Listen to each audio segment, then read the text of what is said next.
Hi, welcome to Teacher Tips. I'm Oliver Shankton, and this week I want to share a tool from Google with endless possibilities. The tool is Google Forms, and you may have heard of them, but other than having students complete assignments, what else can we use Google Forms for? I want to show you how we can create a Google Form, offer some creative uses for them, and end with showing you how to create an interactive digital rubric. If you do not already have a Google account, I highly suggest signing up for one, as Google provides a ton of very useful tools. As part of your Gmail account, you have access to Google Drive, which contains Google Documents, Google Spreadsheets, and Google Presentations, all which are similar to Microsoft products such as Word, Excel, and PowerPoint. You also have access to some other tools, including Google Forms. The easiest way to access Google Forms is through your Gmail account. First, I'll navigate to my Gmail account. And at the top, you'll notice a square icon for Google Apps. Click on this and select Drive. This is where all of your Google Drive files will be stored. A great thing about Google Drive is that all of your files are stored in the cloud, and you'll be able to access these files from any computer with an internet connection. Once in Drive, we need to select New, More, and Google Forms. As you can see, this brings up a blank Google form. The first thing that I want to do is to title the form. The default setting is for Untitled Form, which we obviously do not want to keep. I'm going to click on the title and rename it Getting to Know You. Below the title, I can enter a form description. I have one already created, so I will paste it into the description area. I believe that a very powerful use for Google Forms is to use them in order to learn more about students throughout the year. The more you learn about your students, the easier it is to build rapport and to help personalize their learning experience.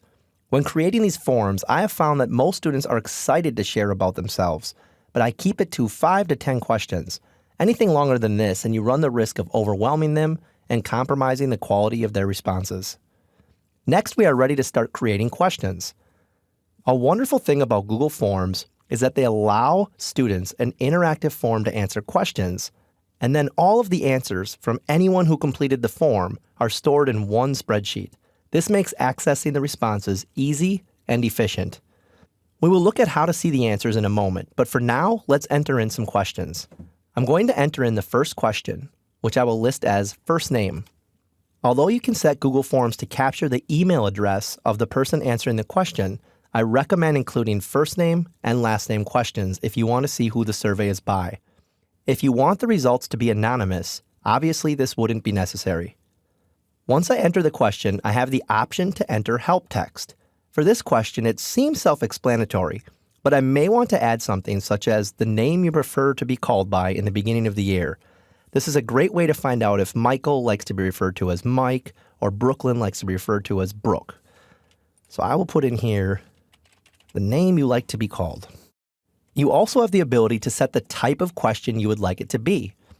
You can select from a text, paragraph text, which is longer, multiple choice, checkboxes, choose from a list, scale, grid, date, time, and others. In this case, I want to select a text question. I have the option to make it required, which for this one I'm going to, and I will click Done. In order to add another question, I will click on Add Item, and I'm going to type in last name, make it a text question, and make it required. A third question I want to add, I'll click Add Item, and I want to make this one a date. I'm going to ask students for their birthday. I'll select date, and by default it says include year. I'm actually going to uncheck that. I don't need the year. I'll type in here, what is your birthday? And I will have that one required as well. Click Done, and now you have that question. I do think it's important to know students' birthday. It's a great feeling to say happy birthday to a student as they walk in. They'll most likely wonder how you knew when their birthday was. Next, I will answer another question and a different type. I'm going to enter in one that has a scale, which allows students to place an answer on a continuum. I'm going to type in, what are your feelings towards school?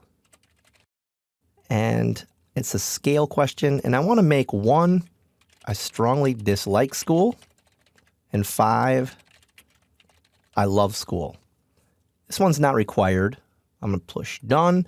And as you can see, the students can answer anywhere along that continuum. I also want to show you how to edit a question. And in this case, this is a good one to edit. I'm going to edit it because I believe that when you have a Likert scale like this, that it's best to make it an even number. I want to make it 1 through 6. This forces students to take a stand. They can't go with the middle answer. That's easy with undecided. It's more 1, 2, 3, are they leaning towards disliking school? Or 4, 5, 6, are they leaning towards loving school? I'll click done, and that one has been edited. After all the questions are entered, you will want to make sure that your form settings and confirmation message are set. At the top of the page are the form settings. We can select whether or not we want to show a progress bar at the bottom of the form pages. This one isn't long enough to do that. Only allow one response per person. I do want to check this one. And the last one is to shuffle the question order. I'm not worried about that here. At the bottom, you'll notice the confirmation page. By default, students will receive the message, "Your response has been recorded." I would like to change that, however. I'm going to click inside here and put, "Thank you. I'm looking forward to a great school year." Next, we have a couple things to choose. We can select Show Link to submit another response. In this case, we are not doing that. Publish and show a public link to form results. This is a private survey, so I'm definitely not going to do that. And then at the end, allow responders to edit responses after submitting. Here, I'm actually not going to allow that either. Now, when the form is completed, we can send the form to students by clicking Send Form. When you click on this, it'll give you a link to share the form. If you copy this link, you can paste it, email that to students, or place it on a website, and students can click on it and answer it. You can also share it out via social media. Another option is to send the form via email. If you wanted to, you could enter the email addresses of those who you would like to receive the email. One option you have is to include the form in the email, meaning that the form will be embedded right inside of the email. I'll cancel this. Finally, let's take a look at where the answers to the survey will be stored. At the top, click on View Responses. The first time you do this, Google will ask you if you would like the answers to be integrated into an already existing spreadsheet, or if you'd like to have a new spreadsheet to be created. Personally, I've checked the Always Create a New Spreadsheet, so it doesn't even ask me, as I'd always like these to be in a new spreadsheet. By default, the new spreadsheet will have the same title as the survey, with the word Responses in parentheses at the end. As you can see, all of my questions are included at the top of the columns. There are not any answers yet, as nobody's taken the survey. As students take the survey and submit their answers, they will immediately appear in this spreadsheet, which is extremely convenient. In the next video, I want to quickly show you how to create a digital rubric that you can use to assess student projects and give immediate feedback. Let's check it out.